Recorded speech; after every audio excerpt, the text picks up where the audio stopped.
The night fell dense over the military camp forgotten by time, where the wind whispered ancient secrets between the twisted trees. The smell of old gunpowder and damp earth filled the air, blending with the heavy silence that embraced the forest. Under the pale light of the moon, exhausted soldiers adjusted their worn helmets, unaware that the darkness around them hid horrors far beyond what any human war could inflict. Lieutenant Vasquez, a rigid man of few words, led the detachment sent to investigate disturbing reports from that region. Nearby villagers spoke of nighttime screams echoing through the jungle and ownerless shadows moving among the trees. Some swore that soldiers killed in past battles still marched under the full moon, eternal prisoners of a forgotten war. On the first night, a soldier named Ribeiro disappeared without a trace. His bed remained neatly made, his weapon resting beside it, as if he had evaporated. The men began to whisper, fearful that something invisible was haunting the camp. Sergeant Almeida, trying to keep order, shouted that it was just a case of desertion, but his voice trembled at the end of the sentence. At dawn, they found Ribeiro's body, or what remained of it. His face was a frozen mask of terror, his mouth open in a scream silenced by death. His uniform was torn, but there were no signs of a struggle around. No footprints, no trace.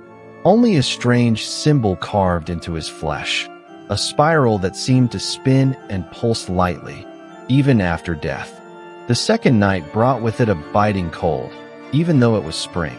The radio crackled by itself, emitting static interrupted by whispers in a language none of them recognized. The shadows projected by the campfire danced erratically, and one of the soldiers, Cabral, began to speak to himself, as if responding to someone invisible.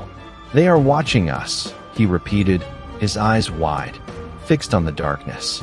"They are here, all around us." In the early morning, Vasquez ordered everyone to stay in formation, weapons in hand, but nothing prepared them for what they saw.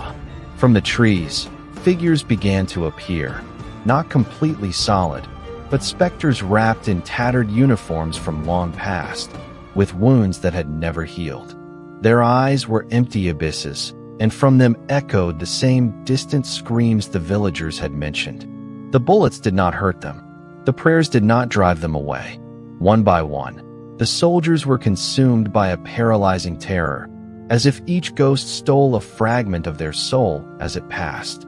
At dawn, only Vasquez and Almeida remained, both in shock, surrounded by the bodies of their comrades, each marked with that same pulsing spiral. There was never an official report about what happened on that mission. The nearby village was evacuated shortly after, and the military camp was swallowed by the forest as if it had never existed. But, on the darkest nights, it is said that it is still possible to hear the echo of boots marching, muffled screams, and the whisper of the eternal war that never ended. The following weeks were a blur of fear for Vasquez. Even after being rescued, he couldn't sleep. The doctors diagnosed him with severe post-traumatic stress disorder, but there was something in the lieutenant's eyes, an empty gleam, a hopelessness that no one could explain. One night, back at the barracks, Vasquez heard a familiar sound, the crackling of the radio. He knew he was alone in his quarters, but the whispering static invaded his ears like a slithering snake. When he approached, he clearly heard his own name being called, in a guttural, drawn-out tone. Vasquez. His blood froze. Looking at the small broken mirror above the sink, he didn't see his own reflection, but the contorted face of Ribeiro, eyes lifeless, the spiral still pulsing on his forehead. Unable to hold back a scream, Vasquez fired at the mirror, shattering it. But the voice continued, now echoing from all the walls around him. The next morning, they found Vasquez locked in his room, murmuring nonsensical words, with a symbol scribbled on his own chest, the same cursed spiral. The story leaked to a few, but those who heard it were never the same. The surviving soldiers, each in their own corner, reported recurring nightmares, a battlefield where time didn't exist, where dead and living soldiers marched side by side, trapped in an endless cycle. Some say this curse dates back to ancient times, from a pact sealed in blood by a mad commander, willing to sacrifice his entire troop to secure an impossible victory. And so, the echo of war continues, not in human trenches, but in a shadowy limbo, where horror reigns supreme and death is never the end. In the darkness of that limbo, time seemed to crumble. Vasquez, or whatever was left of his mind, wandered aimlessly through a colorless forest, where the trees were like twisted bones and the moon, a dead sphere, hung motionless in the sky. The whispers accompanied him, words in a language that was not human. And then, in the distance, he saw a spectral battlefield where soldiers fought in an eternal cycle, silent gunshots, blades that did not cut flesh but tore fragments of souls. In the center of this nightmare, a figure stood tall, shrouded in shadows, with its face darkened by an ancient, corroded helmet. On its chest, the spiral pulsed violently, as if it were a profane heart. The entity extended a skeletal hand towards Vasquez, and its voice echoed in his mind. "Now you belong to this field." Vasquez wanted to run, but his feet were glued to the ground, black roots wrapping around his legs. His scream was suffocated by the thick mist that crept across the ground. The last thing he saw was the spiral growing, filling his vision, until he was no longer a man, but another shadow marching among the dead. And it is said that, if you walk through that forest today, you may see, in the distance, a line of ghostly soldiers marching in silence, led by a man whose face is nothing but a black void, and at the center of his chest, a spiral that never stops pulsing. On each full moon, those who dare to approach report hearing orders whispered by the wind and, at times, the sudden cold touch of an invisible hand on their shoulders. The spectral battalion, now a cursed legion, seems to grow with each appearance. It is said that every curious soul that crosses the invisible border of the forest never returns, their shadows joining the eternal march. And that march continues, night after night, as if eternity itself were not enough to contain the curse that dwells there. No one escapes, no one survives, and those who dare to investigate become part of the Dark Army, trapped forever between life and death. Thus, the forest remains an invisible cemetery, where time is an open wound, bleeding echoes of pain and war. Those who hear the whispers know that there is no return. The spiral keeps spinning, an eternal symbol of endless terror. Vasquez, now part of the spectral army, had become a shadow of his former self. But his curse went beyond the eternal march. There was something in the eyes of the ghosts around him that tormented him, a reflection of his deepest memories, of his worst regrets. With each step, Vasquez faced visions of his dead soldiers, their faces disfigured by pain and by the spiral that now formed part of each of them. Almeida, the only other survivor besides Vasquez, mysteriously disappeared weeks later.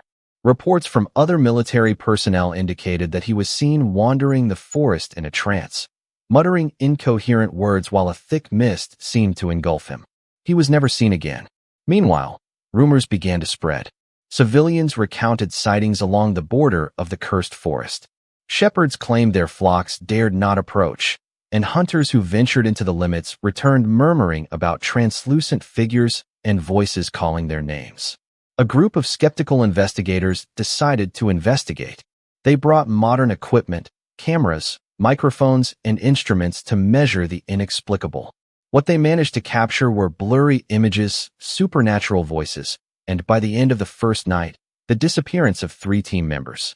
The others returned terrified, with the same spiral etched into their flesh as a living mark of the forest. Later, a military team was sent, but they never returned. Only fragments of their radios were found, transmitting a continuous sound of footsteps and whispers, as if the forest itself were speaking, echoing for miles around.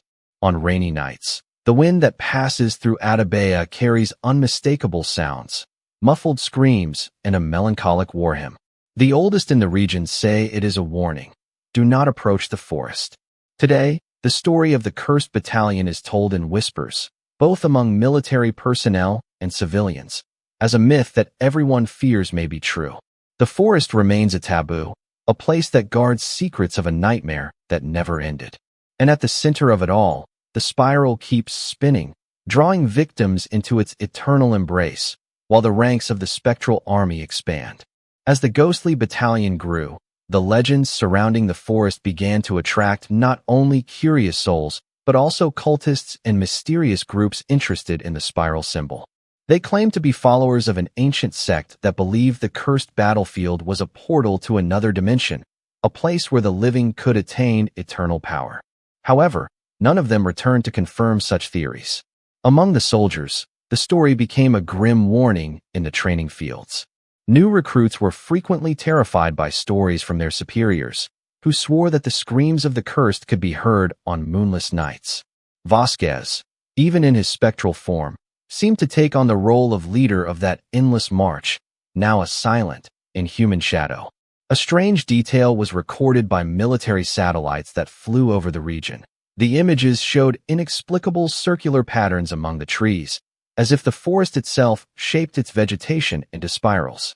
This fueled conspiracy theories and generated even more fascination among academics and mystery hunters. In a secluded corner of the forest, an anonymous survivor reappeared decades after his supposed death.